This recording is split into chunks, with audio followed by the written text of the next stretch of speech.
Ni kapah bagi daripada Turki. Oh, Masya Allah. Dia bagi kat Faizah. Pak Izzah. Kita kena bagi kat Ustaz lah. Okey. Saya tadi buka Kena celah.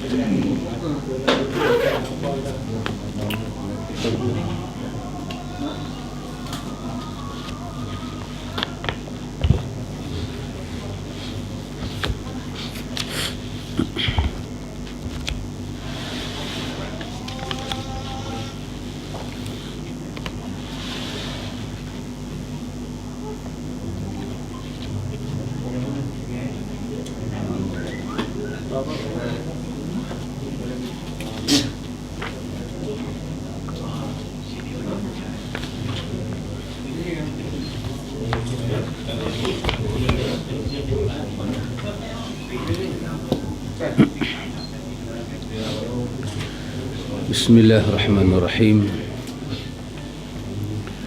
Assalamualaikum warahmatullahi wabarakatuh. Innal hamdalillah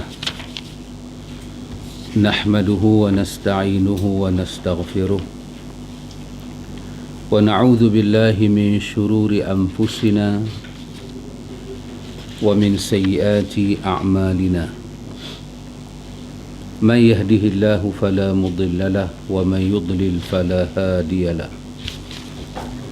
أشهد أن لا إله إلا الله وحده لا شريك له وأشهد أن محمدا عبده ورسوله.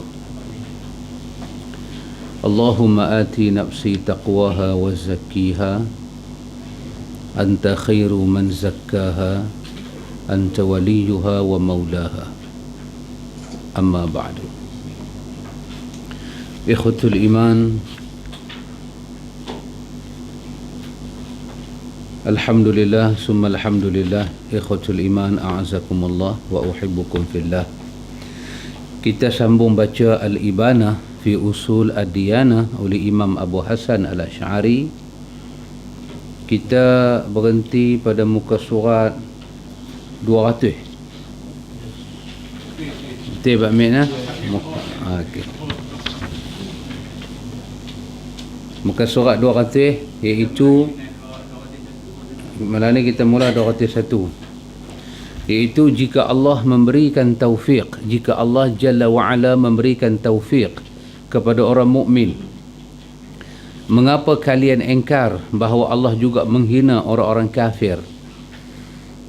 Ini ikhwan dalam bab Qadariyah tak boleh menerima kalau kita kata benda-benda yang bersifat apa itu, benda buruk, takdir buruk daripada Allah, Qadariyah tak boleh terima. Benda buruk manusia buat sendiri. Naik dua kupang manusia buat sendiri. Kita tak kena mengena dengan Tuhan, kan? Jambatan Johor, Reban. Jambatan di Johor Reban. Tak ada kena mengena dengan Tuhan, jenjatas, tak ada kena mengena dengan Tuhan. Ini semua benda-benda buruk manusia buat sendiri. Qadariyah punya statement macam tu. Dari segi akidah kita tak bersetuju total. Kita kata salah. Imam benda baik, imam benda buruk, kullu min indillah. Semua daripada sisi Allah. Cuma ahlu sunnah ada cara, ada jalan nak faham dia. Macam tu.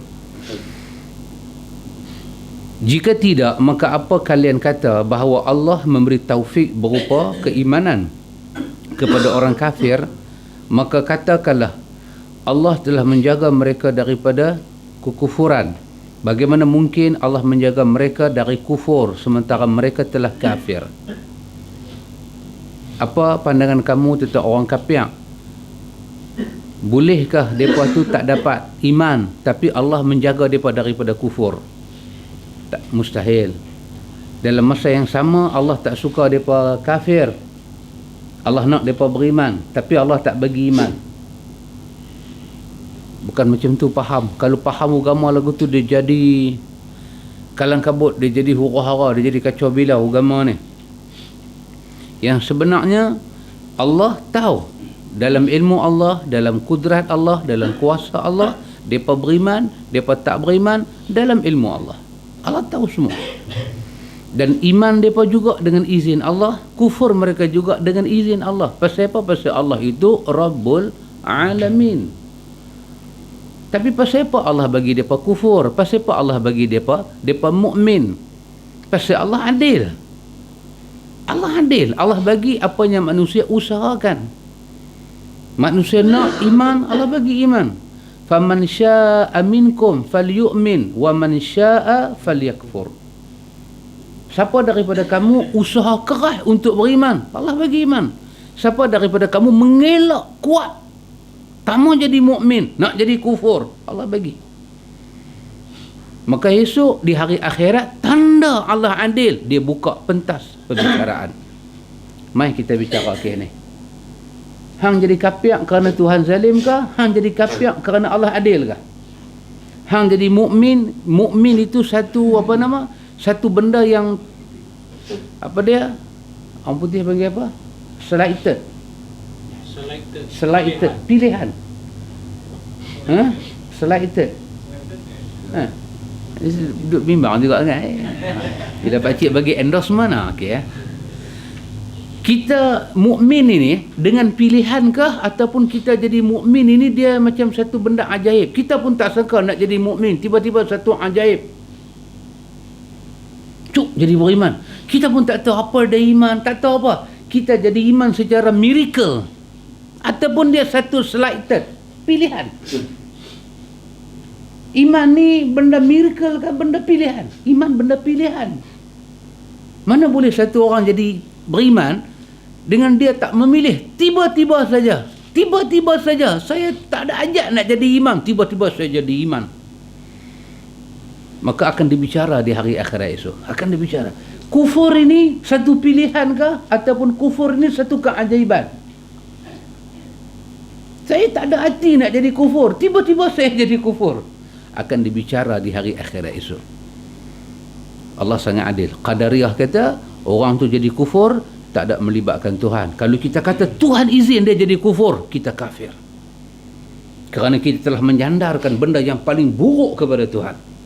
Allah tak pernah terlibat dalam urusan orang buat syirik pada dia. Allah tak pernah terlibat dalam urusan orang buat zina. Allah tak pernah terlibat dalam urusan orang minum arak. Allah tak pernah terlibat dalam urusan ni. Habis siapa yang izin benda tu jadi? Dia kata hamba tu sendiri. Inilah kotornya akidah puak-puak Qadariyah. Dia melepaskan kemampuan Tuhan daripada memiliki semua.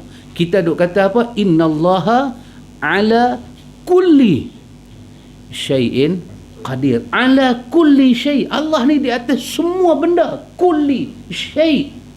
Dia itu ada kuasa. Macam tu Ahlussunnah. Jika mereka tetapkan bahawa Allah lah yang menghina mereka, kata pada mereka, bukankah kehinaan dari Allah tersebut adalah kekafiran yang telah Allah cipta pada diri mereka? Orang ni kalau tak beriman, dia hina. Orang ni kalau beriman, dia mulia. Dia mulia.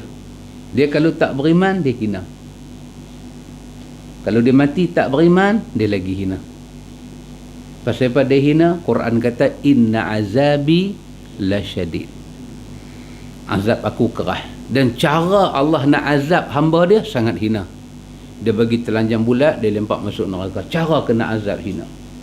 Dan bentuk azab mai pun hina. Makan nanah, makan darah, campur panas dalam neraka, jolok masuk dalam mulut, pergi panaskan ayak, bagi panas mendidih-didih, bagi minum, juruh atas kepala, lekang habis kulit-kulit ni semua lekang, melolong, memekik. Tak cukup takat tu, habis isi-isi ni semua punah ranah. Allah kata badalnahum juludan ghairaha liyadhuqul azab. Kami tukar kulit yang baru, kami nak dia rasa azab tu. Dan kami letak satu malaikat jaga orang kena azab ni, malaikat yang tak ada sifat belah kesian.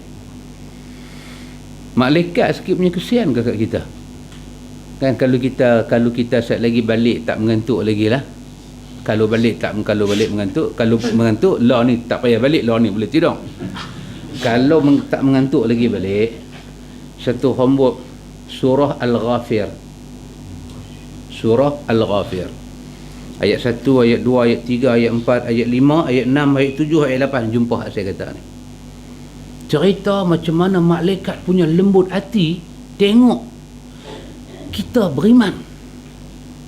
Malaikat bila tengok kita beriman ni, malaikat jadi sayu hati, malaikat jadi teriak, malaikat jadi kesian. Malaikat kata, Rabbana atihim, ya Allah berilah kepada mereka ini ampun ya Allah. Hang tolong kesian ke Rabbana wasi'ta kulla syai'in rahmatan wa ilman faghfir lilladheena amanu. Tuhan yang maha luas rahmat dia, keampunan dia, tolonglah ampun dosa orang-orang beriman ni. Malaikat kesian tengok dia. Tapi dengan ahli neraka ni, malaikat tak kesian. Bila ahli neraka kena bakar, apa malaikat kata pada dia? Zuqul azab. Dalam surah Al-Hajj ayat 19, 20, 21, 22. Cerita ahli neraka kena bakar ni nak lari keluar. Falamma arada an yakhruju minha. Bila ahli neraka kena bakar dan Allah cerita bakar macam mana. Allah potong neraka tu, api menggelojak tu, potong-potong neraka Allah pergi sangkut macam satu baju dekat tubuh badan dia, melekat masuk dalam bulu-bulu rumah ni, melupang. Allah ambil ayat pula, yusabbu min fawqi ru'usihimul hamim. Jurus hati kepala ni, yusabbu, habis berguguran jatuh, merana. Apa-apa jadi pada mereka? Mereka nak lari keluar daripada neraka, nak lari keluar. Masa malaikat tengok mereka nak lari keluar tu, malaikat pegang mereka, dia balin masuk ke bawah. Dia kata zuqul azab, hang rasa. Allah cipta satu malaikat yang tak derhaka pada Allah, dia tak ada kesian belah kepada orang yang masuk neraka. Orang masuk neraka dalam pattern hina, azab pattern hina, dilayan dengan pattern hina, maka orang ini berada dalam hina, cukup hina, tak beriman ni hina. Pasal itu kita ada peluang sebelum kita mati, kita minta ampun pada Allah. Kita minta ampun pada Allah, dan Allah itu suka nak ampun orang. Allah tu afrah, asyaddu afrah. Allah bukan kata suka, asyaddu afrah.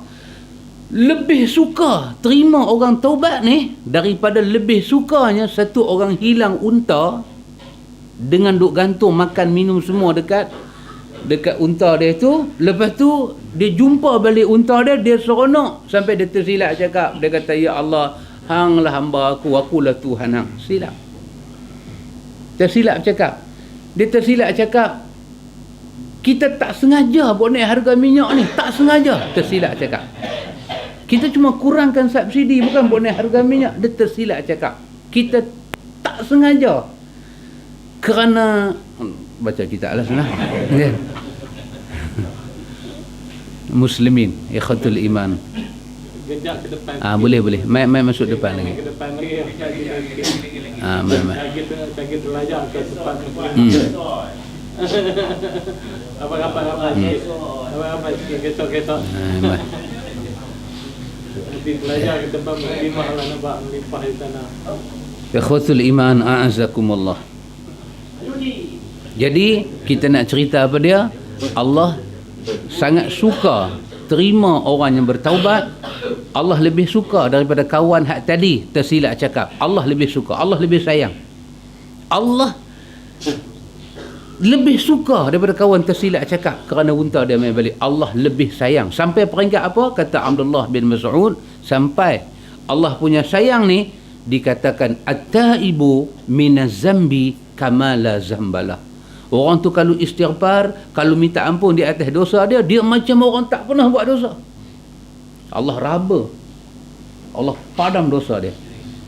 Asa rabbukum an yukaffira ankum sayiatikum wa yudkhilakum jannatin tajri min tahtiha al-anhar. Dia kafarah dosa semua. Orang kafir yang sembah berhala berapa banyak lama, tiba-tiba dia masuk Islam. Allah tak mau sembang pasal apa? Allah kata dia bersih. Kita kata dulu dia ambil kapak 3 buah tedai, dulu dia tak pakai kasut randuk api. Allah kata dia bersih. Tak ada dosa daripada aku. Pasal apa Allah terima taubat orang kafir? Pasal Allah terlalu suka dengan hamba yang bertaubat. Maka orang yang tak beriman ni hina. Jika mereka jawab ya, memang hina lah, bererti mereka telah sepakat dengan kita. Dan jika mereka menjawab tidak, tanya kepada mereka kehinaan apa yang telah Allah cipta. Allah bagi orang mukmin boleh beriman, Allah bagi orang kafir itu tak beriman, hina. Kalau beriman tak mulia, kafir tak hina, maka hina dengan mulia ni siapa yang cipta? Allah mencipta kehinaan dan dia letak tak mana hina, dia letak pada kufur. Allah mencipta kemuliaan, dia letak tak mana makhluk nama mulia ni, kepada iman. Allah letak di situ. Tiba-tiba kita kata orang beriman tak ada mulia tak mana, orang kafir tak ada hina tak mana. Habis makhluknya Allah cipta, mulia ni ada pada iman, hina tu ada pada kafir. Makhluk ni macam mana? Kemampuan Allah Ta'ala tu macam mana? Habis makhluk ni siapa cipta? Kalau Allah cipta iman Allah cipta iman, kafir dia dengan mulia, Allah cipta hina, kafir dia dengan kufur. Tiba-tiba hina tu tak pergi kepada iman, mulia tu tak, hina tu tak pi pada kufur, mulia tu tak pi pada iman. Siapa yang ada kuasa kedua mengarahkan pertukaran kedudukan itu? Kalau bukan hanya Allah yang memiliki kemampuan benda tu. Tanya pada mereka. Kalau mereka kata betul, memanglah orang tak beriman ni hina, orang beriman ni mulia, mereka dengan kita sama. Mengakui semua tu daripada sisi Allah. Kata pada mereka, bukankah di antara pendapat kalian sesungguhnya Allah membiak mukmin dan orang kafir? Di antara mereka jawab, ya. Kata kepada mereka, jika kehinaan itu berupa menelantarkan mereka dan membiarkan mereka kafir, berarti kalian juga harus menyatakan bahawa Allah juga menghina orang kafir sebab dia membiarkan orang mukmin dan kafir. Tentu sahaja ini perkataan yang keluar daripada agama. Dengan demikian, maka mereka harus kata bahawa kehinaan telah dicipta Allah pada orang kafir dan juga harus tinggalkan mazhab Qadariyah itu. Tinggal bang. Kita ikhwan duk ikut sunnah Nabi ni orang mulia. Cuma atas kita jangan duk perasan seorang-seorang je lah. Duk depan cermin, duk sikat rambut macamnya tengok hantar orang Sabah. Itu macam ni cakap kan. Yang tu nama dia ujuk.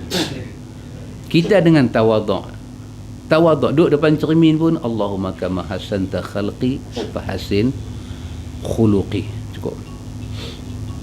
Cukup takat tu aja. Kita boleh kata pun takat tu aja. Kita duduk depan cermin, ikhwan, kita pun tak tahu nak kata apa. Sampai Nabi ajak kita kata apa, baru kita tahu sepatah. Kita duduk baca subhanallah, alhamdulillah, Allahu akbar, la ilaha illallah. Kita pun tak tahu, ikhwan. Kita pun kalau duduk seorang-seorang, katalah dalam agama ni ada keizinan. Izin apa? Hang boleh sebut apa hang nak sebut. Janji puji Allah. Tak payah ikut Nabi Muhammad. Apa kita nak sebut? Dia pun nanti blur. Nak kata apa pasal kemarin dah kata banyak dah, hari ni nak kata apa? Kan? Macam kadang-kadang orang rumah kita, dia duduk di rumah dia sampai tanya kita, abang besok nak masak apa? Dia tanya kita pula. Pasal punya duk masak ni sampai tak tahu nak masak apa. Esok nak masak apa? Kita kata masaklah apa pun. Janji boleh kenyah, telan elok, cantik lah. Dia kata makan kedai senang. Tak tahu besok jadi menu tu jadi. Kita kata apa? Kemarin dah kata dah, alhamdulillah, takkan nak ulang balik. Tak tahu. Tapi yang kita boleh ulang hari-hari lepas sembahyang subhanallah. Pasal apa? Pasal Allah tak mengizinkan kita cipta. Dia yang mencipta, dia hantar kalimah tu turun dengan penurunan wahyu mai kat lidah Nabi. Nabi ajak sahabat sampai kat kita. Dan setiap kalimahnya Allah pilih untuk puji dia sendiri mengandungi makna yang cukup besar yang kita tak tahu. Dalam peristiwa Isra' dengan Mi'raj, hadis Imam Muslim, Nabi kata apa? Laqitu Ibrahim alaihi salam. Aku jumpa Nabi Ibrahim pada malam Mi'raj. Nabi kata, aku jumpa Nabi Ibrahim. Nabi Ibrahim di antara aku dengan Nabi Ibrahim ni yang betul tak jadi apa? Nabi kata, Nabi Ibrahim jumpa aku, dia suruh aku kirim salam ke hangpa.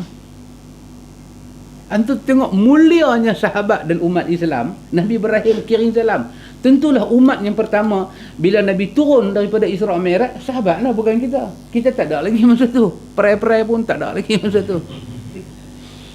Nabi Ibrahim dalam peristiwa Mi'raj kata dekat Nabi Muhammad, sampaikan salam aku pada umat kamu. Umat kamu yang ada masa tu di atas muka bumi di Mekah tu, sahabat. Ada dua umat Nabi, satu umat kafirin, satu umat mukminin. Agak-agak Nabi Ibrahim nak salam kat siapa? Abu Lahab, Abu Jahal? No way man, no way. Dia salam dekat mukmin. Dan umat yang tak ada lagi masa tu adalah kita. Lepas tu Nabi kata, hantar tak Nabi Ibrahim kata apa kat aku? Nabi Ibrahim kata kat aku, Muhammad, nanti balik bagi tahu dekat umat hang. Apa dia? Syurga ni cukup subur. Tanah dalam syurga ni cukup subur. Kalau nak cucuk, kalau nak menanam, cukup bagus. Tanam, dia naik dia jadi. Tanam, dia naik jadi benih, jadi pokok. Nabi kata, aku nak suruh mereka cucuk apa, tanam apa? Nabi Ibrahim kata, suruh mereka cucuk cepat-cepat. Subhanallah, Alhamdulillah, La ilaha illallah, Allahu Akbar. Nanti bila mereka mati, kesuburan syurga punya tanah tu menjadi, mereka sampai di hari akhirat, buah-buah hasil ni ditimbang dalam Al-Mizan, mereka terus boleh masuk syurga.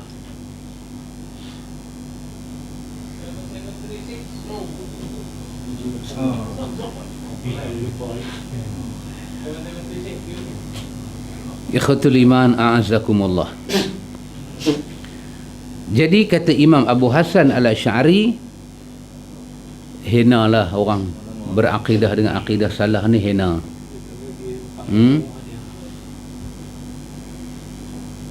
Lepas ni orang kafir ni ikhwan, ni cakap slow sikit. Iri hati kuat. Iri hati kuat. Ada kena saya duk tengok hak kereta tu tak belok mana pun. Tak belok pun, tapi dia tak mau orang parking depan rumah dia, dia rasa huduh. Dia rasa huduh. Dia ni cukup baca buku senang. Baik, itu selesai bab tu. Imam Abu Hasan ni ikhwan, dia tak puas hati lagi. Pasal apa? Pasal Qadariyah ni tak selesai lagi dengan dia. Tak selesai lagi dengan dia.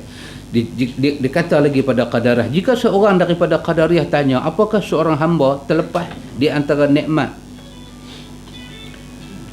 hingga dia wajib bersyukur Allah, dan musibah hingga dia harus bersabar.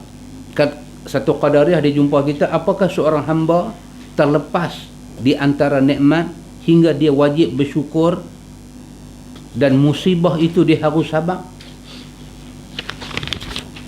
Kata pada mereka, seorang hamba tak terlepas daripada nikmat dan bencana. Antara nikmat dengan bencana, hamba tak akan terlepas. Adapun nikmat, maka seorang hamba wajib untuk bersyukur pada Allah. Sementara musibah ada dua. Pertama, musibah yang wajib disikapi dengan sabar, seperti penyakit dan yang seumpama dengannya. Kedua, musibah yang wajib dicabut, seperti kekafiran dan derhaka. Satu orang dapat nikmat, dia kena syukur kah? Satu orang kena musibah, dia kena sabar kah? Imam Abu Hasan kata, satu orang dapat nikmat, dia bersyukur pada Allah. Kata Imam Al-Ghazali, yang pertama, dia kena sebut dengan mulut syukur. An-natqu bil lisan. Dia kena sebut di mulut syukur. Kalimah paling besar adalah kalimah Alhamdulillah. Alhamdulillah. Yang kedua, dia kena apa? Dia kena al-i'tirafu. Dia kena simpan dalam hati bahawa sememangnya nikmat itu anugerah Allah. Dia kena iktiraf itu daripada Allah. Dia tahu tulang pak kerak yang usaha, mata berjaga siang malam, pagi petang duk fikir, duk rancang plan ni macam mana nak bagi masuk tender dapat lulus semua. Dia yang buat, tapi dia kena iktiraf semua tu dengan izin daripada Allah. Dan yang ketiga, kata Imam Ghazali, dia jangan guna nikmat yang Allah Ta'ala bagi ke arah jalan yang Allah murka. Itu maksud syukur, kata Imam Ghazali. Siapa pun dapat nikmat daripada Allah. Nikmat maksud dia apa? Pemberian baik yang Allah bagi menggembirakan diri hamba. Dan Tuhan yang bagi itu. Itu nikmat. Allah bagi kita bangkit pagi, mata boleh buka. Gembira tak kita? Gembira. Itu nikmat daripada Allah. Tuhan yang bagi pun gembira. Kita yang terima pun gembira. Kena syukur. Adapun musibah ni apa dia? Musibah ni satu beri daripada Tuhan kepada kita. Kita tak seronok. Minyak naik 2 kupang. Nikmat kan? Ni bukan kata musibah, musibat. Tak apa seronok ah. Tak apa seronok ah. Musibah. Musibah ni pula ada 2 kata Imam Abu Hasan. Satu musibah bila dia mai kita mau sabar. Kita mesti mau sabar. Kena ingat Allah banyak. Dia mai kita kena tengok. Renung sah. Ada orang lebih teruk daripada aku ni. Tengok naik ke atas. Siapa lebih teruk musibah daripada aku? Tengok pula ke bawah. Siapa lebih kurang nikmat daripada aku? Ini hadis saja. Tengok macam tu. Lepas tu banyak sebut nama Allah. Cepat-cepat tadah tangan. Ya Allah tolong aku. Ya Allah jangan bagi aku gelabah. Kan perempuan tu kan. Anak dia mati. Nabi lalu tepi dia. Nabi kata isbiri wattaqillah. Nabi kata sabarlah kak oi. Dia pun tak tengok. Bukan anak hang mati. Nabi kena sound lagu tu Nabi lah. Ada orang jenis sound macam tu ada. Dia mengaji ke, dia apa ke, dia main satu keadaan, dia nak sound, dia bukan peduli ustaz, dia sound. Dengan ustaz-ustaz nanti start kereta, balik lagu tu je. Tak makan tengah hari, nanti balik lagu tu je. Dia nak sound, dia sound. Nabi kena sound. Nabi kena sound. Kita mau sabar, kita mau takwa pada Allah, kita mau tadah tangan. Nabi kata sabar fi sadmatil ula, pada pukulan yang pertama, sabar. Tapi ada lagi satu musibah, kita tak boleh sabar. Kita kena lari daripada dia, dan bila dia mai kita kena cabut dia pergi tempat lain. Kita kalau sabar dengan musibah ni, kita boleh kafir. Musibah apa? Musibah kufur. Kufur ni bila dia mai bukan kita duk sabar. Kufur ni kalau dia mai kita kena lawan. Cabut dia keluar daripada hati kita. Seperti apa kufur? Kata Imam Abu Hasan, seperti kufurnya akidah qadariyah ni. Kena buang. Tak boleh simpan dalam hati. Dia main duk tanya pada kita, ini Tuhan ni duk tang mana? Cara tanya.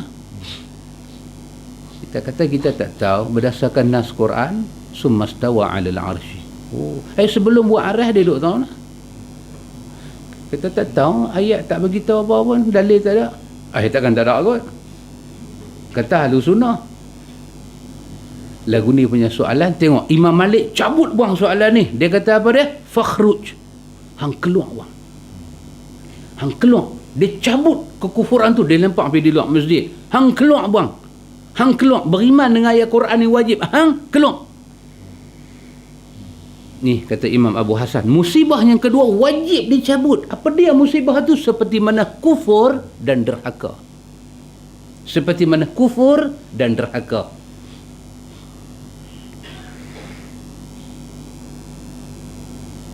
Jika mereka tanya, mana lebih baik, kebaikan atau yang lebih baik daripada tu? Kata kat mereka, barang siapa yang kebaikannya lebih, maka dialah dikatakan lebih baik.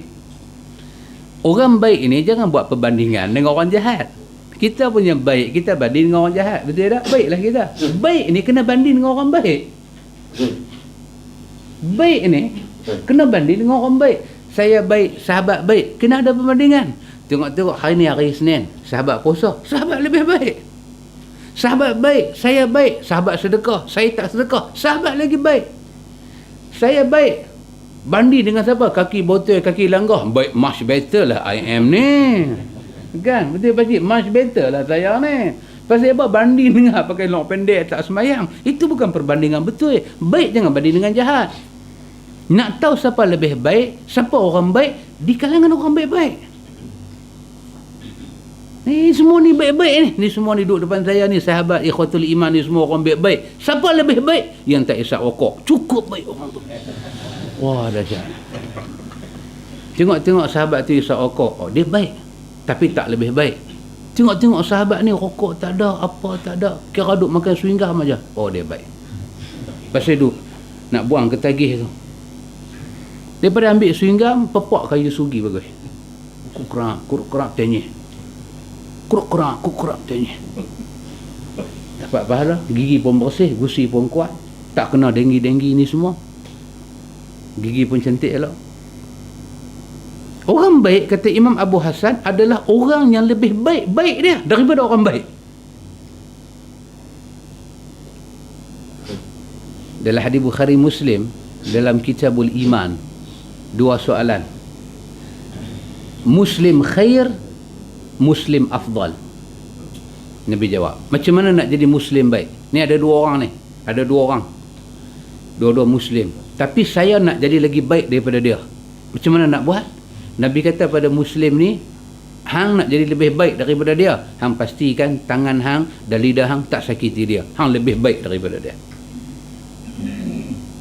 Lain keadaan, Muslim afdal. Macam mana nak jadi Muslim lebih utama daripada Muslim biasa? Nabi jawab, hang nak bagi lebih utama daripada dia. Hang jumpa siapa pun, hang start mula bagi salam. Hang jumpa siapa pun, hang suka bagi makan. Hang lebih baik daripada dia. Itulah perbandingan yang betul yang diajak oleh Nabi.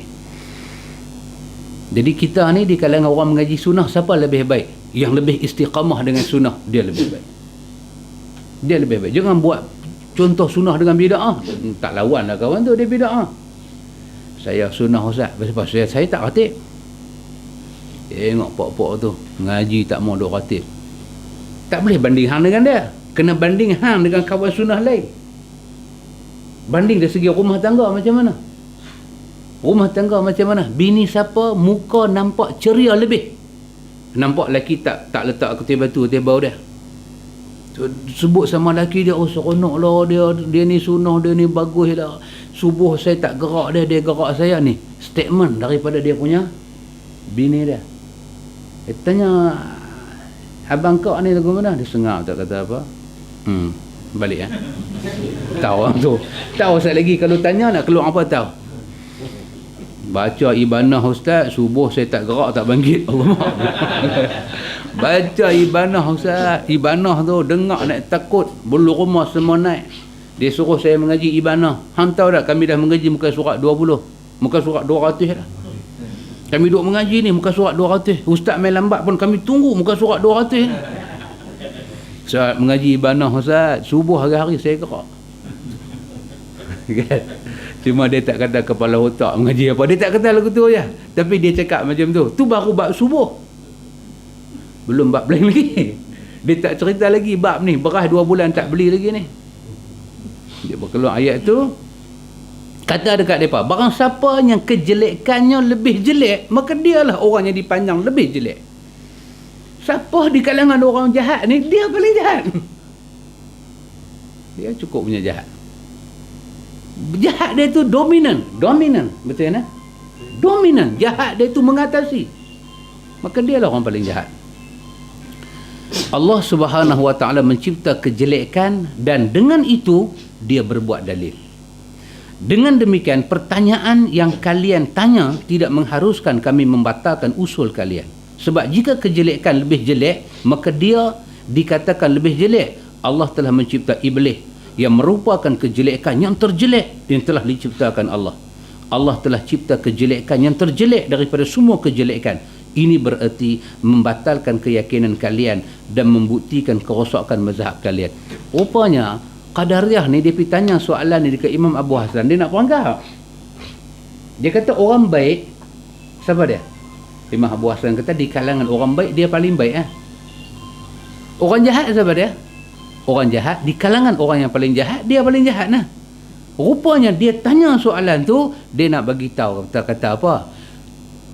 Kalau orang tu jahat, di kalangan orang jahat dia paling jahat. Bolehkah kita kata Allah bagi izin dia jadi paling jahat? Maka bermakna Allah cipta benda paling jahat. Tengok punya jahat dia. Allah cipta iblis dengan 1000 kejelekan, kata Imam Abu Hasan. Adakah kita nak kata Tuhan telah menciptakan kejahatan paling besar dalam dunia ni? Kata Imam Abu Hasan, ini menunjukkan rosaknya lidah kamu, menunjukkan rosaknya mazhab kamu. Ada orang lagu tu ikhwan, bercakap dia tu menunjukkan akidah dia macam tu. Apa yang dia cakap, itulah akidah dia.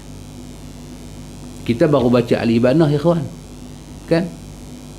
Tu yang buku yang saya perkenal dulu, kalau antum masih ingat lagi. Sufi daripada ajaran Buddha. Antum baca tak lagi mukadimah buku tu? Saya baca habis dah 2 kali dah repeat. Antum baca buku tu, antum takut. Yang menjadi pegangan orang sufi tu apa dia? Pengarang kitab tu, dia tulis, dia nak buat research tu, dia masuk satu rumah berhala ke satu rumah berhala, dia jumpa satu sami ke satu sami, dia tanya, dia selongkap setiap buku dia selongkap, dan dia buat satu kajian yang teliti. Dia masuk pula dalam sufi, dalam tarekat ni. Last sekali dia tulis buku tu, bagi penjelasan kat kita. Ni kita baca takat ni, kita tak masuk lagi, kita tak lahud, nasud, malakut, tak masuk lagi.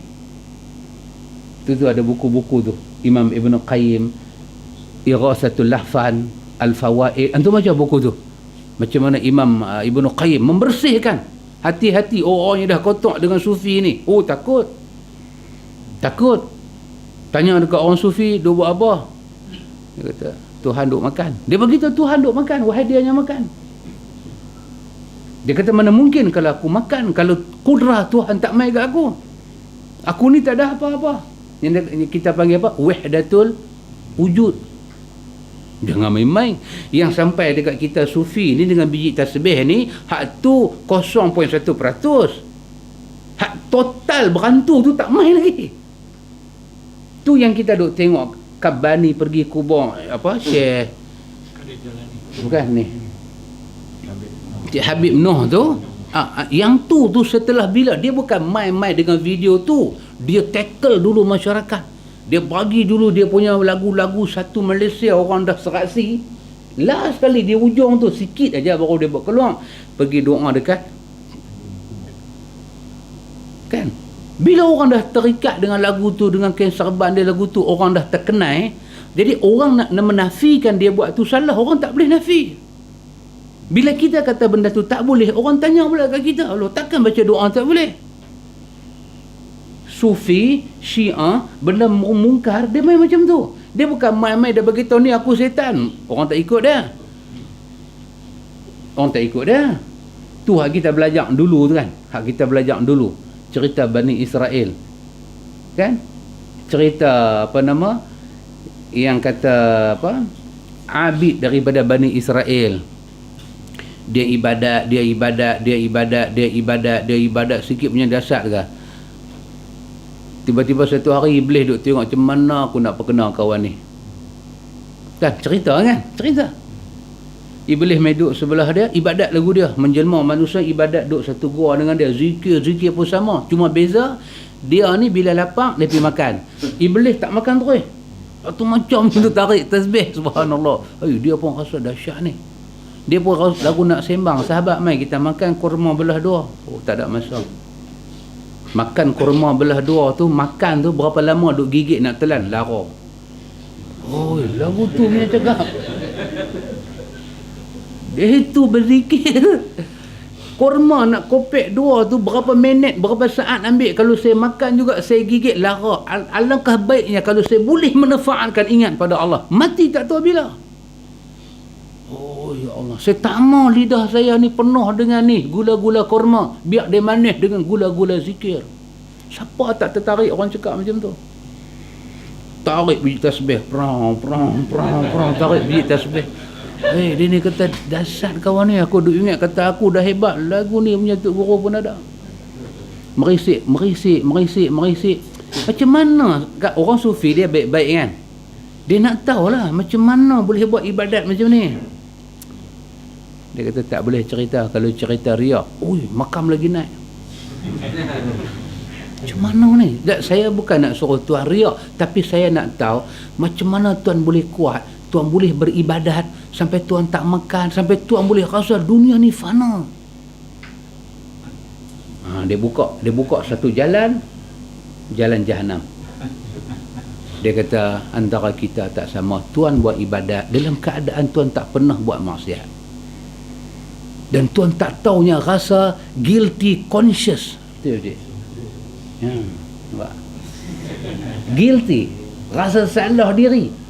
Manakala saya buat ibadat ni, saya dah randuk, Saya dah randuk semua.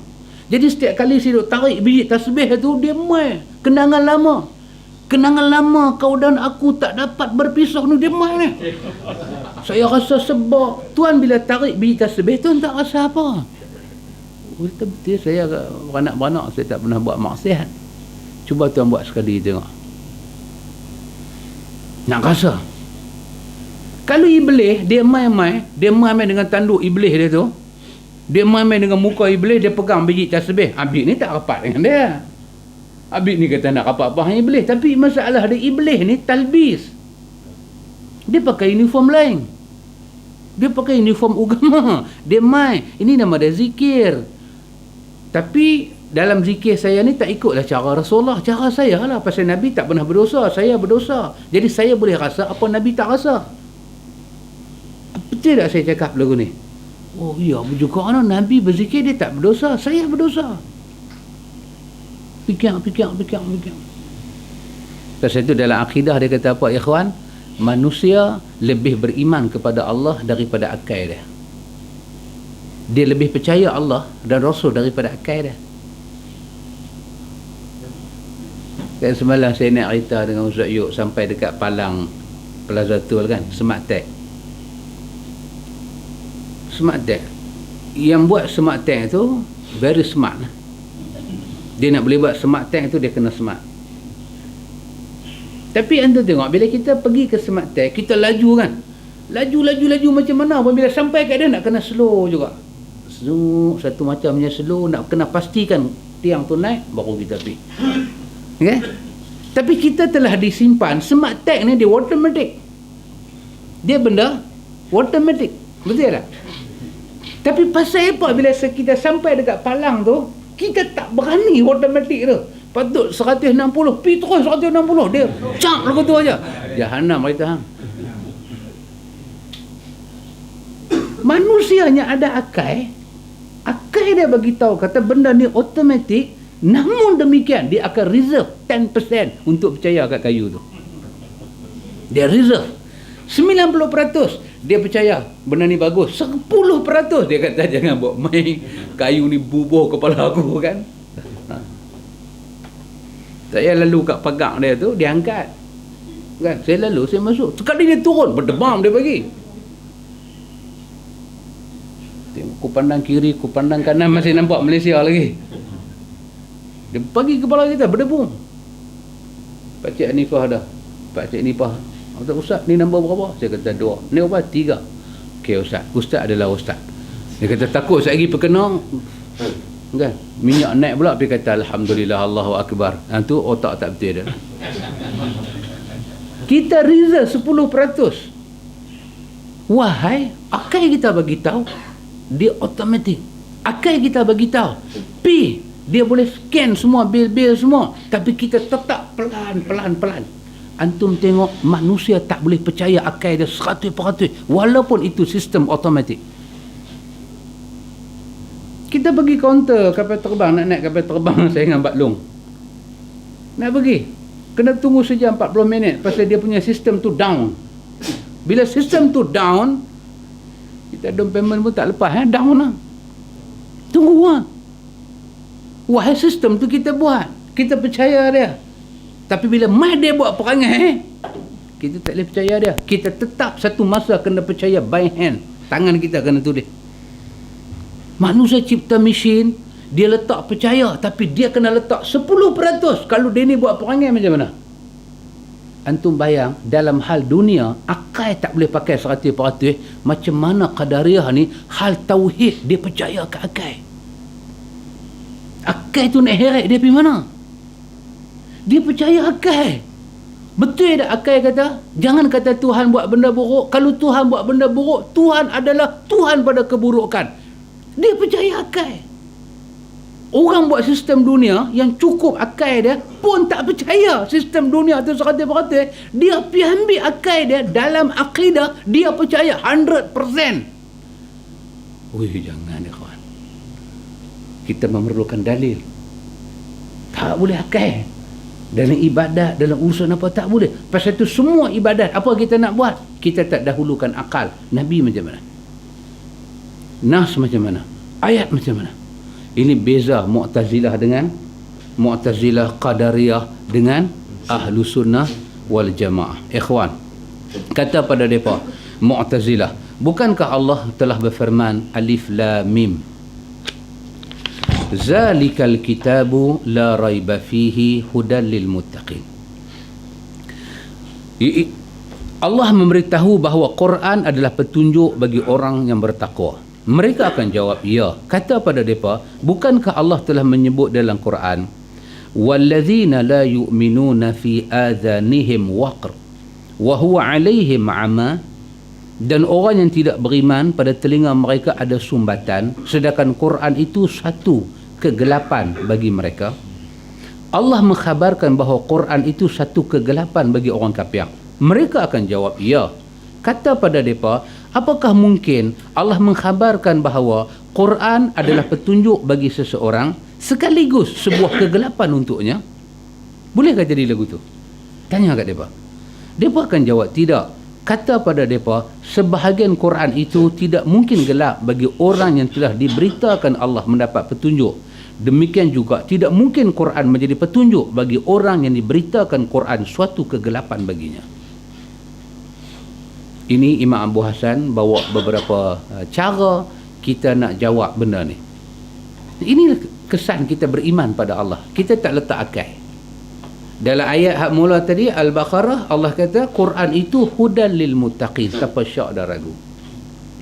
Dalam ayat Fusilat, Allah kata Quran itu kepada orang-orang yang tidak beriman dia waqr, dia ada satu tutupan, dan tutupan itu wa huwa 'alaihim 'ama. Tutupan tu buat mereka jadi buta, pejam mata buta, tak nampak apa. Satu orang, Quran kata Quran itu adalah syifa, adalah hudan, adalah rahmat. Bagi siapa? Bagi mukmin. Tapi wala yazidu lidh-dhalimina illa khasara. Bagi orang zalim, Quran tak ada apa-apa, melainkan jadi satu kezaliman, kerugian untuk orang zalim. Macam mana ni? Kerana Quran kata macam tu, kita mesti percaya macam tu. Allah yang buat susun macam tu. Pasal tu ikhwan, kita percaya pada Quran lebih kita percaya pada diri kita. Itu yang kita belajar daripada Isra' dengan Mi'raj. Abu Bakar percaya Nabi lebih daripada geografi, lebih daripada ilmu alam. Betul ikhwan, orang zaman hari tu Mekah ke Al-Aqsa tak mana sabar satu malam. Jadi kalau satu orang dia bangkit, dia protes Nabi, betul, benda tu betul di atas fizik dan di atas geografi, betul. Tetapi benda tu tak betul dengan iman. Kenapa? Nabi pegang tangan Umar. Bila Nabi pegang tangan Umar, Umar kata, la anta ahabbu ilayya. Kamu lebih saya sayang ya Rasulullah daripada semua orang. Tapi saya lebih daripada saya hang ya Rasulullah. Nabi kata, Umar, salah Umar. Aku kena kau cinta lebih daripada diri kau sendiri, wahai Umar. Umar dengar-dengar, dia ubah 100% diri dia. Dia kata, kalau macam tu kau lebih saya sayang daripada diri saya. Apa Nabi kata? Al-anu ya Umar. Inilah cara iman yang betul, wahai Umar. Ya ikhwan, apa yang Nabi kata tu mesti kita percaya lebih daripada diri kita. Lebih daripada diri kita.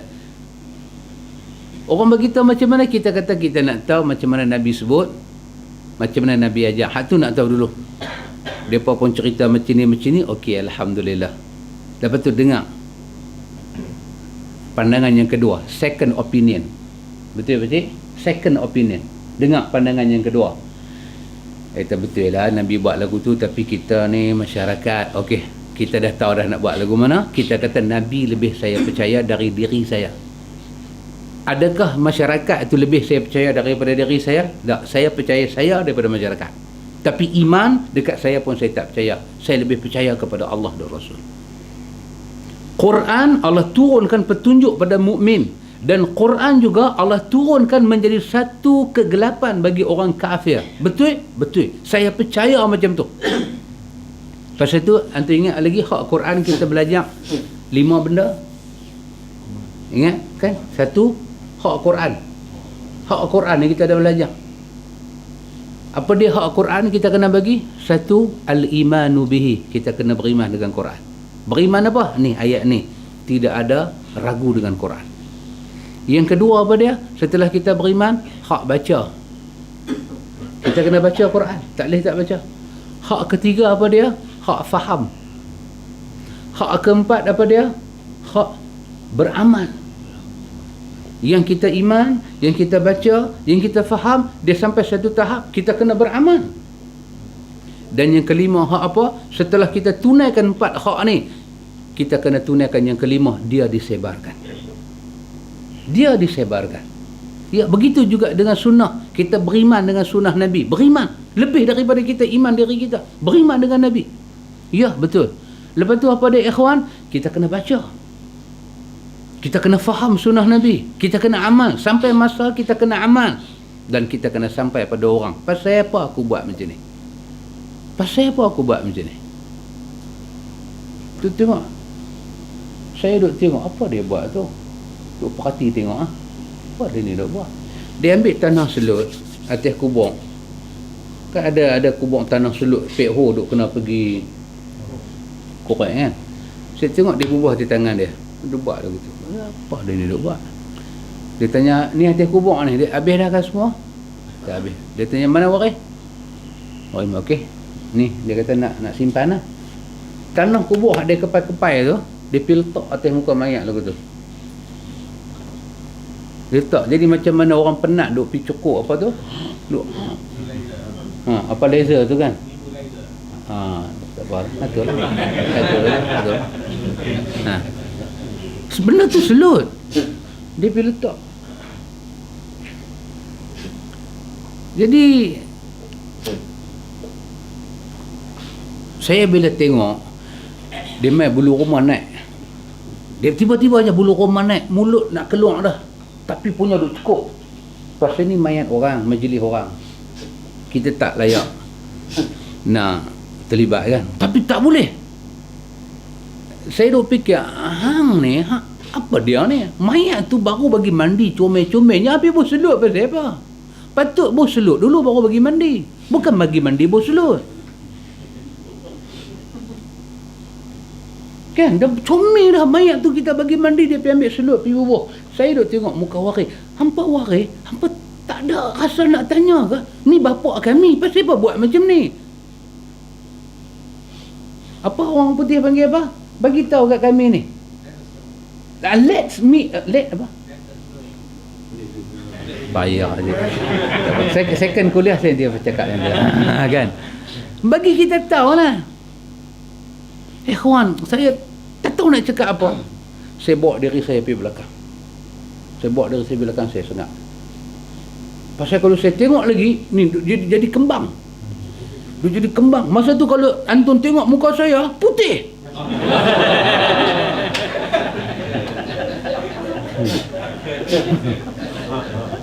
Itu tanda marah tu. Dia terbalik kan. Kalau tu tengok muka saya tu air. Siapa dia ni? Al-Fadhil lah tu. Saya bawa diri saya pergi tempat lain. Saya tanya dekat Ustaz Ahmad, apa dia buat tu Ustaz? Ustaz Ahmad kata jangan cakap banyak, dia ni satu macamnya siru. Ada satu benda saya nak sampaikan. Saya dalam keluarga saya ni bongsu. Saya anak ke-10. Di atas saya ada kakak, ada abang. Satu benda yang saya kena bagi tahu pada keluarga saya secara slow talk. Bila orang bagi mandi mayat pak kita ni bodoh cara mana pun, mandi tu kita boleh faham. Mandi maksud dia apa? Nak bersihkan tubuh badan pak kita, dia nak balik bertemu Allah Ta'ala. Betul? Ini semua orang putih panggil apa? Very common knowledge. Very common knowledge. Satu pengetahuan yang terlalu asas kan. Mandi, kita anak kita berlemuh bagi mandi. Basic knowledge ni kan. Ke bagi anak kita mandi, lepas tu bagi berlemuh ke? Bagi berlemuh mandi dulu ke?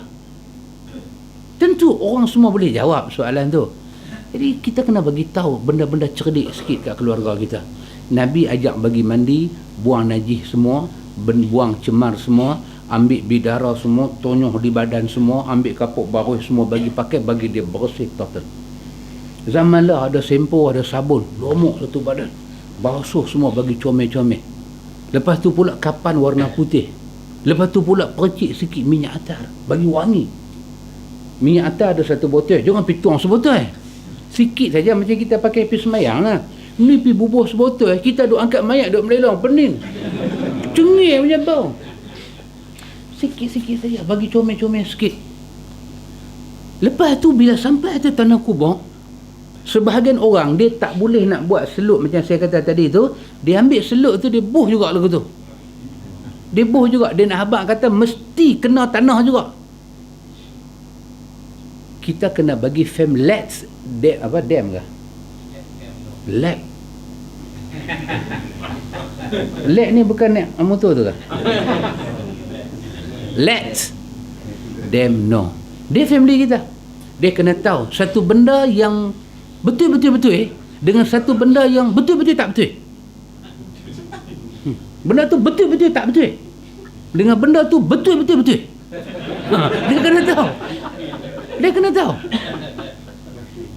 Jangan sampai bila ada orang main buat gila dekat mayat bapa kita, kita jadi, kita kata 100% believe kepada dia tu, sampai persen tu, sampai benda dia buat tu gila, kita sampai tak boleh sesuatu. Kena jadi rasional. Kena jadi rasional. For what awak bagi mandi mayat ni? Kita panggil dalam bahasa orang putih apa pakcik? Bagi mandi mayat. Lama pakcik sengak. Buff body. Body buff. Mayat ni. Mayat orang putih panggil apa? Mayat juga ke? Skop. Oh, skop. A corpse. Tak apa, nanti kita tulis kita tulis dalam bahasa orang putih dia panggil apa. Jangan satu-satu pak pandiang, satu pak pandiang yang tak pandai tak kat mana, dia pergi duduk depan kepala bapa kita. Ni kepala bapa kita ni, mayat bapa kita. Jangan sampai dia pandai-pandai pergi duduk depan mayat bapa kita, dia ambil selut. Dia ambil selut yang kita tadi susah payah bagi mandi bapa kita, dia ambil selut, dia pergi lomok muka bapa kita. Dan kita sebagai anak nak bagi satu khidmat akhir pada bapa kita, kita be quiet. Silap. Kita satu macam silent.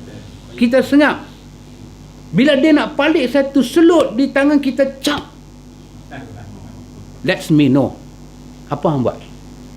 Tadi aku dah bagi mandi bapa aku comel, cantik, aku bubuh kain serban, aku bagi dia pakai cantik, aku bagi dia minyak atar, aku yakin nak balik dia bertemu dengan Allah, aku ambil uduk kat bapa aku, hampir tempel selut dekat muka bapa aku. Why? Pasal apa hang buat? Dan dia kena bagi satu benda yang betul. Tak, kita daripada tanah kita. Kita daripada tanah. Ni pasal tu nak tanam dalam tanah, selut butang muka apa lagi? Sekali bapa aku masuk dalam tanah, kita nak alih dia ke arah kiblat, dah kena tanah lah. Pasal apa nak pergi comot lagi? Daripada nak buh selut, baik boleh lipstick. At least comel. At least comel. Nonsense. Apa yang you buat tu nonsense. Pasal tu sebahagian orang kafir bila tengok pengurusan jenazah kita, dia tengok cara dia yang puak-puak hura-hura ni duk buat, dia kata baik cara dia betul lagi. Dia bagi pakai kot, dia bubuh celak semua kan, dia bubuh bedak, cantik semua satu macam punya smart. Okey, kapan?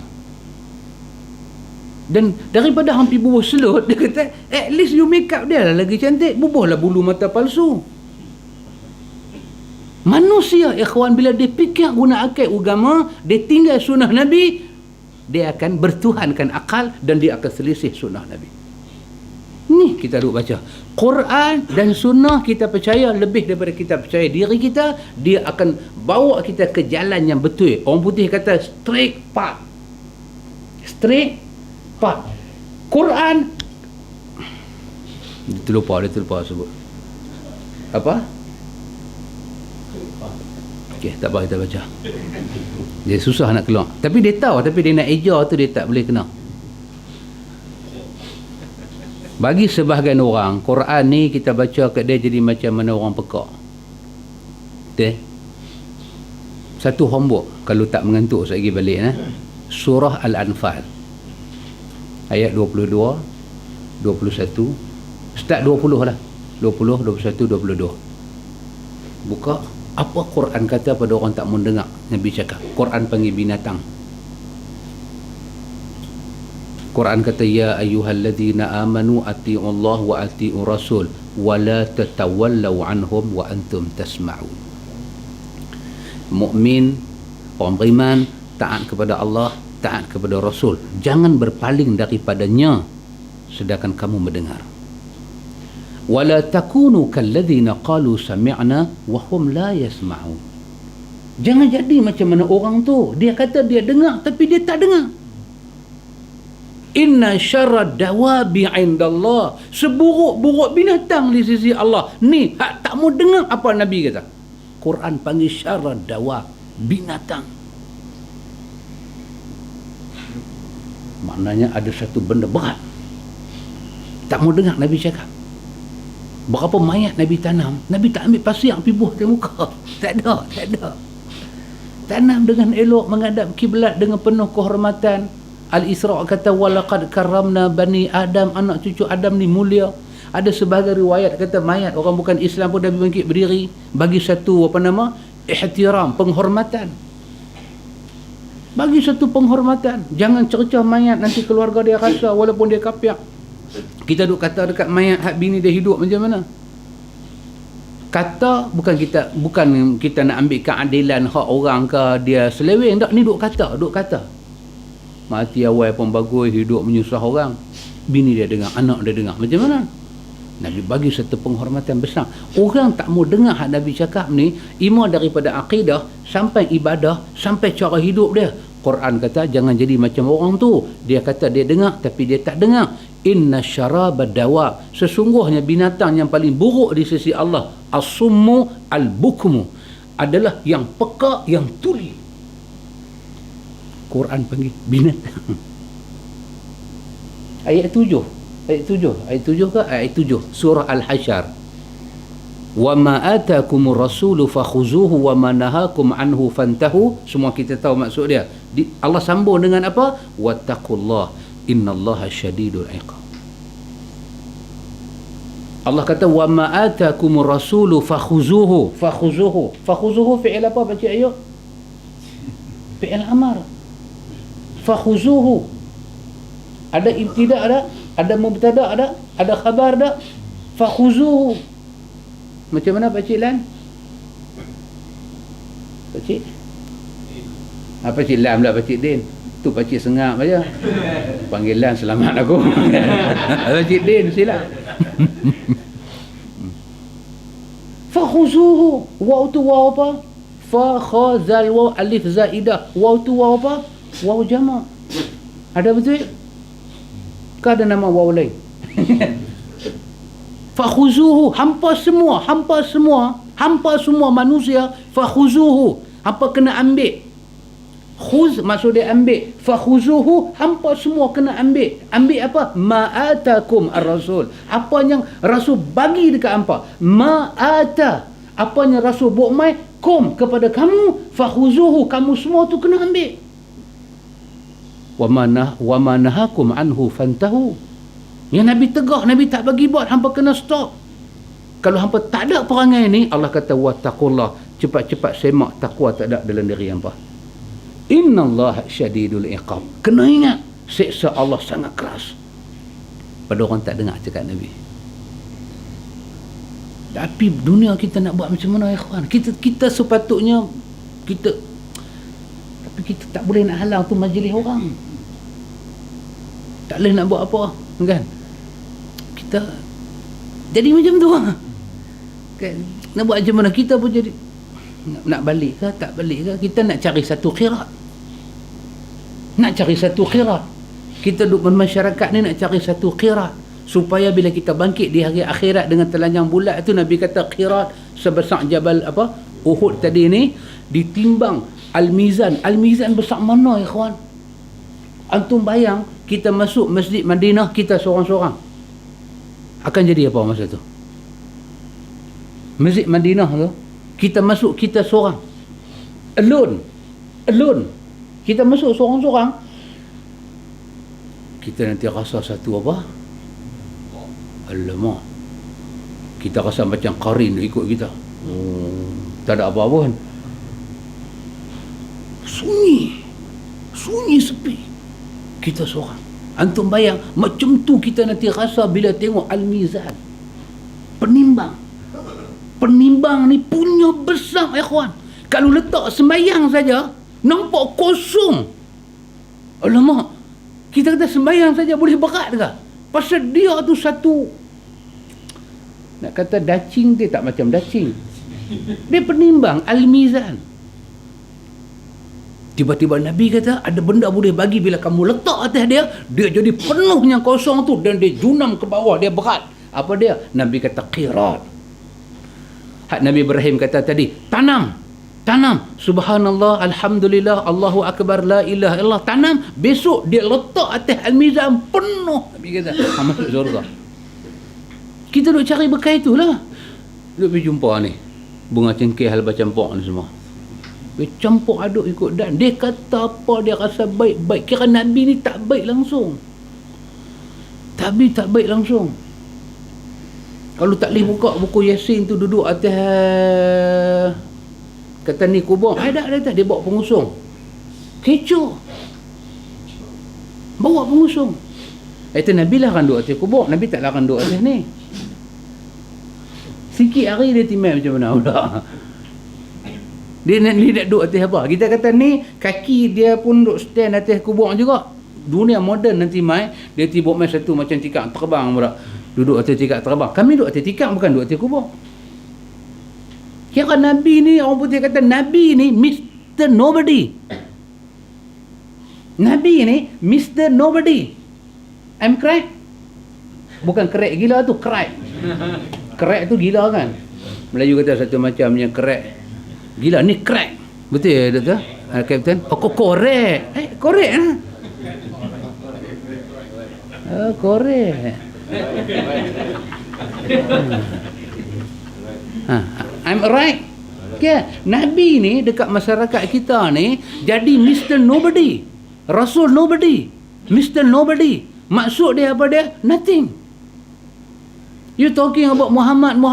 Who is Muhammad? Nobody. Ni we talking about siapa? Wali, Habib, Ustaz, Maulana, Al-Fadhil, Maha Guru. Depa ni semua siapa? Depa ni semua siapa dia? Somebody. Depa ni lebih tinggi knowledge. Depa ni lebih tahu daripada Nabi. Nabi ni sekadar pergi Isra Mi'raj, tak ada apa-apa. Tapi Habib kita ni every night dream every night. Every night, tak kira tidur atau mana letak kepala, dream.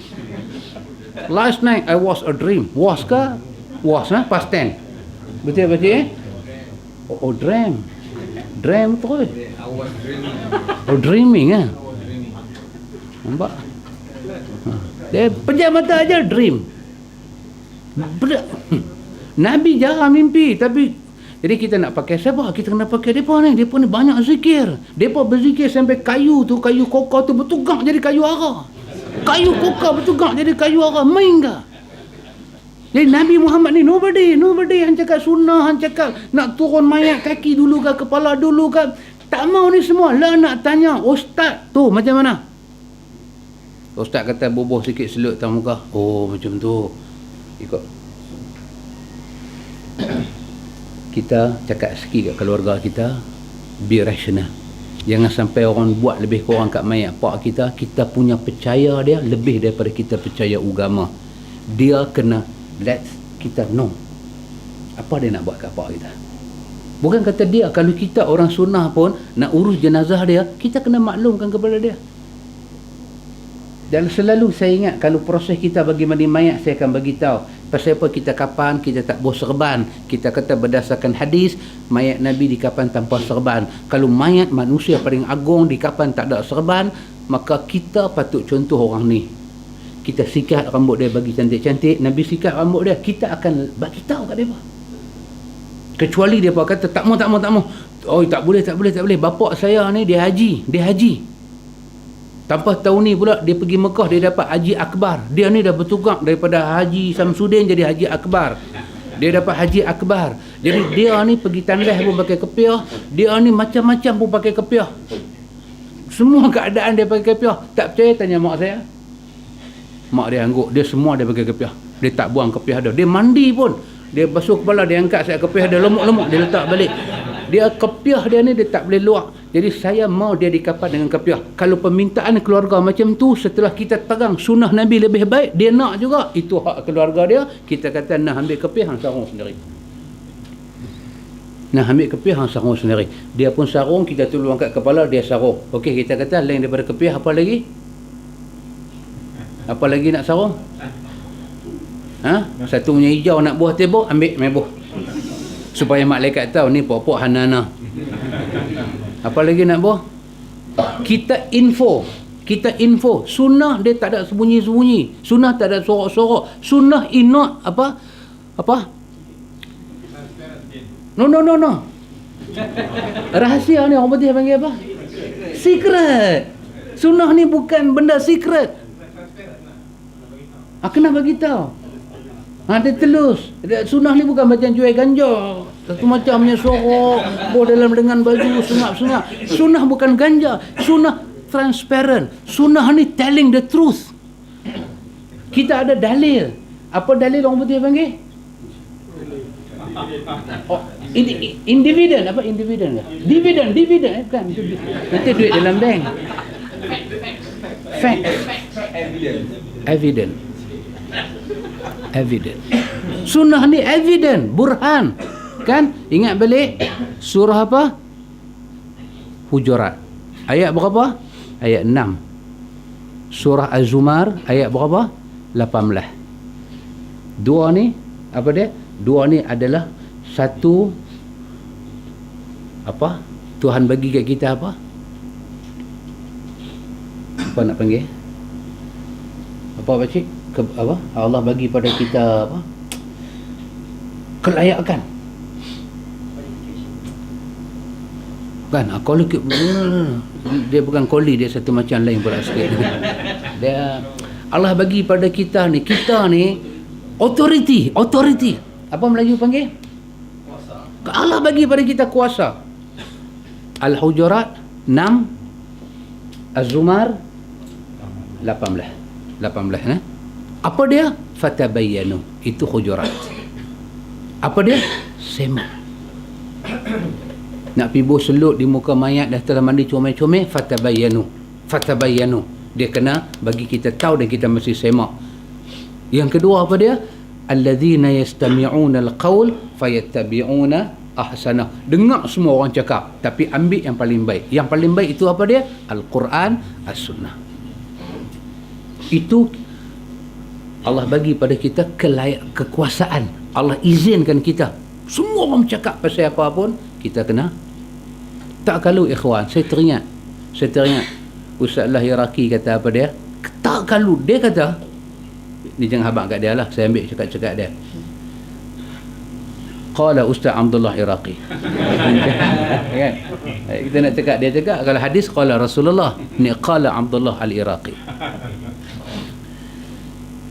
Apa bahasa baru dia panggil apa? Macai kan? Macai. M-A-C-A-I. Macai. Melayu panggil apa? Ui, dahsyat. Tu Pulau Pinang. Pakai bahasa buku. Macai lah. Tak boleh faham ah. Macai maksud dia baru. Begitu.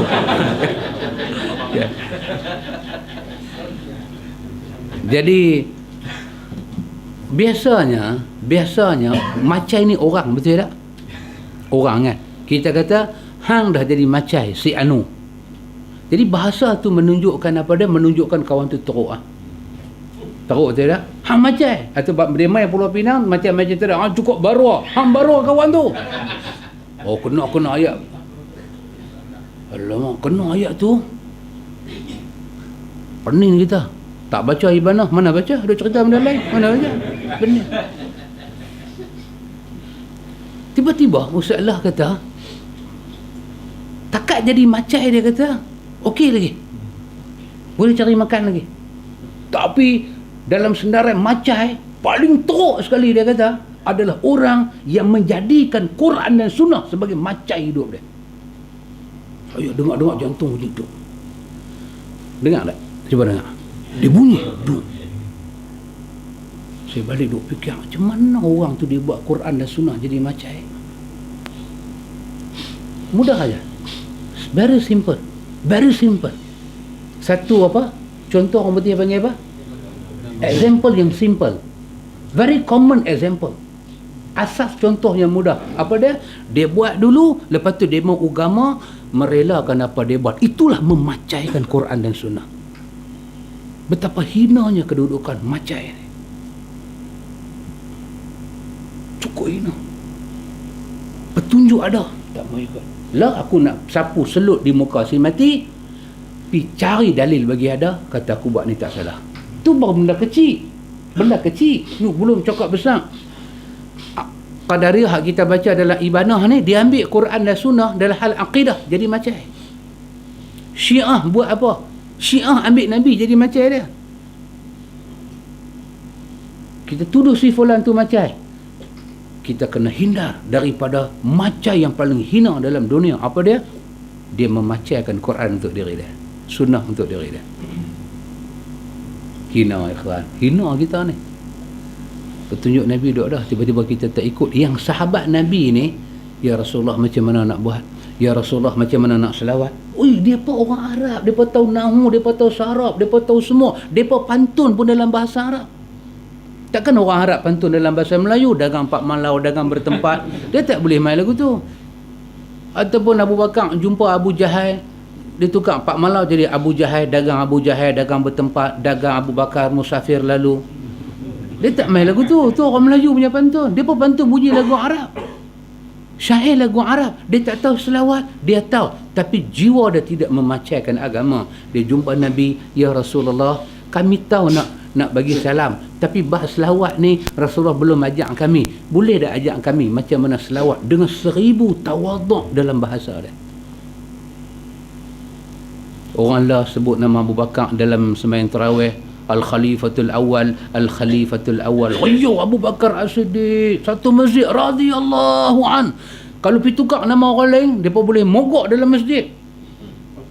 Ayuh, Al-Khalifatul Awal, Al-Khalifatul Awal ba'da Rasulullah sallallahu alaihi wasallam, Amirul Mukminin Sayyidina Halim bin Hasan. Oi, gila ke? Apa memang tu pula? Maki kita apa ni? Oh, ni semua batil ilmi lah ni. Maki. Dia kata pasal apa? Silap. Ai mana boleh silap, kena jaga. Abu Bakar bukan sebarang orang. Abu Bakar bukan sebarang orang. Hai, dia tu mentua Nabi, dia hijrah dengan Nabi, dia masuk gua Hira, gua Sur dengan Nabi. Nabi tidur atas paha dia. Dia tutup kaki-kaki tumit dia semua apa? Lubang-lubang kala jengking. Ni Al-Fadhil duk cerita. Dia tutup semua. Kala jengking tu satu macam punya sengat bagi tangan kaki dia. Dia tahan. Tahan. Bisa tu menyerap masuk. Dia tahan. Tu bunyi. Nabi jaga. Nabi jaga kan. Macam kita duduk dengar kuliah, tak tahu handphone bunyi. Keling, keling, keling, keling. Handphone bunyi keling, tak bunyi Melayu. Keling, keling, keling, keling. Terjaga. Oh, terjaga dah. 9.30 dah. Nampak gaya royuk pula Ibanah malam ni. Royuk pula. Dia duduk pikuk lain lah. Tak tu. Lagu tu Abu Bakar. Nabi jaga. Ni Al-Fadhil duk cerita. Nabi tengok muka Abu Bakar dah jadi satu macam pucat lesi, duk tahan sakit. Nabi kata, "Limaza ya Abu Bakar?" Ni apa siapa ni? Dia tak sengak. Dia kata, "La ba'sa ya Rasulullah." Nam, tak ada apa-apa. Teruskan tidur. Nabi tengok kaki dia ketak. Nabi tarik kala. Orang putih panggil scorpion. Duk gantung. Cap, satu sengat dah bagi. Ayat mata Nabi turun. Nabi kata, "La tahzan, innallaha ma'ana." Suddenly sakit tu hilang, mukjizat Nabi. Jadi mainkah dia khalifah awal? Tak tahu hampir bubuh mamak gila ni. Dia terlupa. Itulah Abu Bakar yang berkata dalam Sahih Bukhari, kalau aku tinggal satu sunnah Nabi, aku sesat. Aku sesat. Dia terlupa bagaimana setianya Abu Bakar, bagaimana sayangnya Abu Bakar. Abu Bakar satu orang dalam hadis Muslim, Aisyah kata aku tak pernah jumpa satu keadaan Abu Bakar punya seronok melainkan hari Nabi nak hijrah. Abu Bakar menangis, kata Aisyah.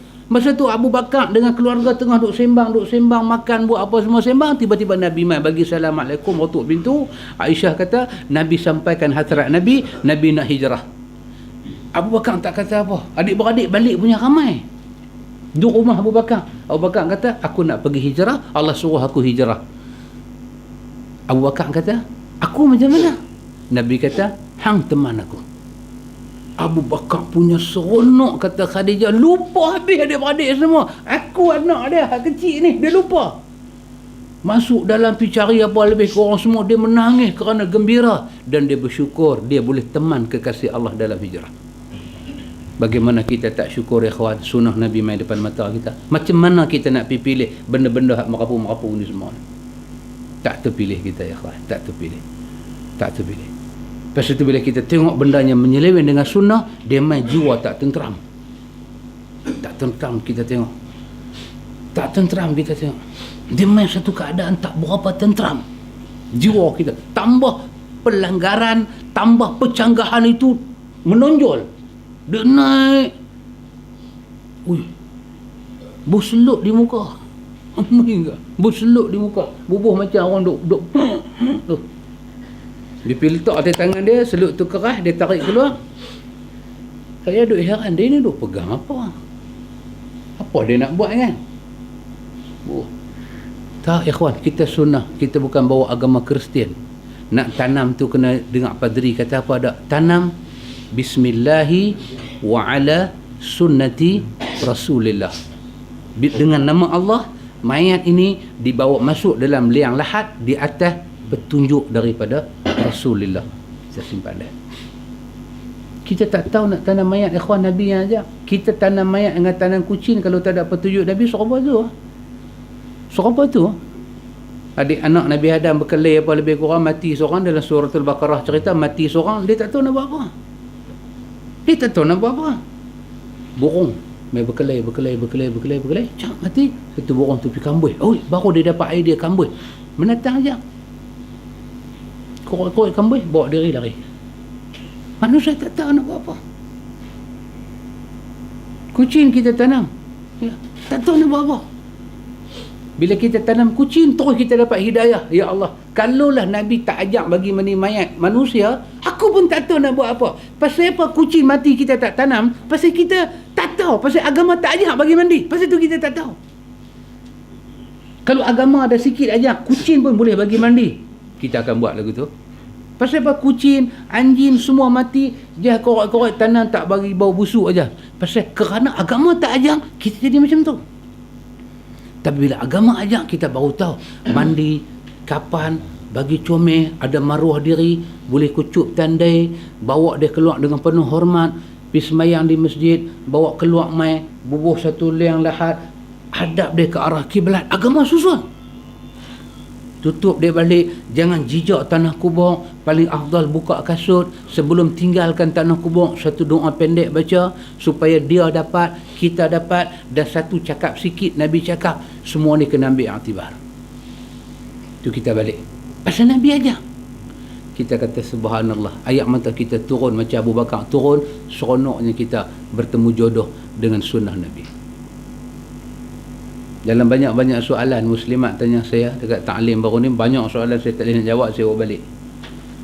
Duk belik soalan. Satu soalan menarik, satu muslimat tanya. Dia kata, Ustaz, bapa saya dalam keuzuran, adik saya minggu depan ke bulan depan ke nak kahwin. Adik lelaki saya nak kahwin. Jadi saya lah kena handle majlis ni semua. Saya pergi bercakap dengan belah anak dara perempuan, bercakap macam mana Ustaz cakap dalam kuliah lah ni. Atas surat dia duduk duk bagi soalan dia kat saya kan, yang saya tak dan jawab. Saya balik duk tengok. Jadi Ustaz saya pergi cakap dah dengan keluarga belah perempuan. Habang kata, macam mana Ustaz cakap? Macam mana kami mengaji dengan Ustaz? Macam mana gambar bersandinnya Ustaz? Tunjuk tu kan, saya pernah tunjuk tu. Macam tu semua cerita. Tapi belah perempuan berkerah juga nak bersanding. Nak juga bersanding, belah perempuan ni berkerah. Tak tahulah, mungkin ada tok yang dia rasa tahun ni tahun terakhir dia hidup, dia pun tak mau nak apa Yasin, dia nak tengok bersanding. Kan? Dia nak tengok bersanding. Ni tok ni. Teringin nak bagi mata rapat ni semua ni. Mata ni boleh rapat macam mana? Mata ni sekali jegir tengok cucu dia satu macam punya bersanding. Tepung tawak ke tepung apa ke tepung gomak lempang habis kat cucu dia, dia mati pun asyhadu alla ilaha illallah, lega dah puas hati. Kalau kena bakar pun puas hati, bersanding tengoklah. Ni ada juga tok yang macam ni, satu tok yang macam ni, kelabu asap punya tok, ada macam tu. Jadi saya nak buat macam mana ustaz? Dia meluahkan hasrat satu iman dah masuk dalam diri satu perempuan. Saya duk baca sorak dia tu, aduh, saya jadi malu ya kawan, jadi malu. Kenapa perasaan tu dia tak main kat kita lagi? Kita ni bila kita bertemu dengan isu macam ni, biasa kita kata, ustaz nak buat bagaimana mereka punya mau. Perempuan ni tanya dekat saya, ustaz macam mana saya nak buat? Saya perempuan, bapak saya uzur, saya yang kena handle benda ni ustaz, tolong saya ustaz. Saya duk tengok atas soalan terawat dekat boh nombor telefon. Kalau dia boh nombor telefon, saya mesti kontak dia. Saya nanti kata, tunggu, saya mai, saya tolong pergi bercakap dengan keluarga tu. Kita nanti bawa satu punya video. Bukan kata kita tembak tandai ni, tembak tandai orang tua tu. Satu macam punya tembak terus tandai dia, bagi dia tengok yang kata Hindu bersanding macam mana, agama Hindu, yang kata tokoh Hindu, yang kata dewa dan dewi bersanding macam mana. Hang tengok benda ni macam mana pekakah dia. Lepas tu berpindah kepada orang India macam mana. Hindu, tokoh Hindu tu, dewa Hindu tu, perempuan duduk belah kanan, laki-laki duduk belah kiri. Tokoh Hindu mai dekat orang India, dia tukar, perempuan duduk belah kiri, laki duduk belah kanan. India pun nak khilaf dengan tokong dia, mai dekat orang Melayu, exactly ikut tokong belah kanan, perempuan belah kanan, tokong belah kiri, laki belah kiri. Dengan semua telok ni semua apa, exactly dewa dengan dewi duduk bersanding di singgah sana. Gambar tu ambil di mana? Ambil dalam tokong Hindu sendiri. Masuk pergi, bubuh kapok powder 3, masuk pergi supaya dia tak kenal. Ambil gambar, nak ikut lagi. Nak ikut apa? Allah hantar Nabi, Allah hantar Rasul, pasal apa tu tak mau ikut? Allah hantar Rasul, pasal apa kita tak mau ikut? Kita nak ikut budaya ni. Nabi kata, man tashabbaha biqaumin fahuwa minhum. Siapa ikut puak-puak ni, dia jadi puak-puak tu. Hari akhirat aku tak tolong dia. Tak ada takut kah? Saya duk kata-kata, ya Allah, awak dia tak buh nombor telefon. Kalau dia bubuh, saya akan tolong dia. Kita akan bantu dia, kawan. Iman masuk. Iman masuk. Allahu Akbar. Kapten ada anak perempuan, saya anak jantan. Pakcik Bari tak ada anak, semua lepas dah. Pakcik Lan, Pakcik Din tu silap lagi. Pakcik Din ada anak perempuan, tapi semua lepas dah lah. Tak lepas lagi. Pakcik kena cari orang sunnah macam saya. Contoh, tak ada apa-apa. Contoh. Itu saja contoh. Saya baca, saya teringin nak jumpa perempuan macam ni, nak tengok muka dia, macam mana iman tu masuk dalam hati dia. Dia risau ke adik dia. Dia risau. Dia cukup risau. Macam mana dia nak buat? Kawan, iman. Tiba-tiba Al-Fadil, sahibu samaha wa ashabul fadilah, tak risau. Al-Fadil berkata, ada pun orang dahulu zaman Nabi, depa tak bersanding pasal kursi, masa tu tak ada lagi. Yang kedua ni mahligai apa? Aku tengok TV tu. Mahligai impian ke? Mahligai tak tahu lah. Yang apa nama dia, Covid apa ke? Kan dia duk buat mahligai dia tu kahwin. Masa tu tak ada lagi. Kalau ada, Al-Fadil kata, saya punya ingat kalau ada pun Nabi nanti pakai package tu. Al-Fadil tak ada risau. Al-Fadil buat pelamin, anak dia kahwin. Yang muslimat ni tak ada degree mana-mana, tak ada mengaji usul fiqh mana, tak ada mengaji usul hadis mana, hanya main dengan kuliah, tak mau syubhat dengan mana-mana agama, nak kahwinkan adik dia dengan cara sunnah, adik dia boleh terima, cuma keluarga belah perempuan tak boleh terima. Dia menangis dalam sembahyang. Macam mana nasib dia? Bukan dia nak kahwin, adik dia. Al-Fadil kata tak apa, kita mengislamisasikan. Alamak, islamisasi. Duk ingat Pepsi dengan sasi je duk boleh minta ke darah ya ke? Islamisasikan. Bersanding-bersanding ni semua kita bawa bersanding tu, kita bawa dua dewa dan dewi tu masuk mai dalam rumah kita, kemudian kita Islamkan dua tokoh ni. Al-Fadil. Betul tak Ustaz Allah kata? Yang kita repeat perkataan dia selalu, apa dia kata? Allah yang bagi hidayah kat manusia. Allah yang bagi hidayah. Hantu saduk heran, Allah bagi dapat dekat siapa? Yahdi man yasha. Ayat berapa? Ayat daripada surah Al-Qasas. Ayat 55 tak silap. Surah Al-Qasas. Baik ikhwan. Jadi Qadariyah tanya apa? Qadariyah tanya ni kita tengok minggu depan. Apa dia tanya pula dekat Imam Abu Hasan? Kita tengok. Wallahu a'lam. Dia kalau baca ibanah ni dia baca straight. Dia mengantuk. Dia mengantuk. Bukan kata yang dengar, ustaz nanti mengantuk lah tu. Dia terlena, tak boleh pergi. Kan? Dia kena merepek sikit. Wallahu a'lam. Hari Rabu ni kuliah kita rumah Pak Long hampir. Sini ke? Hari Rabu ni. Sahih Fikih Sunnah. Oh, hari Rabu ni di sini. Sahih Fikih Sunnah jilid 1 ah. Ya, okey. Sahih Fikih Sunnah hari Rabu. Subhanakallahumma wa bihamdika.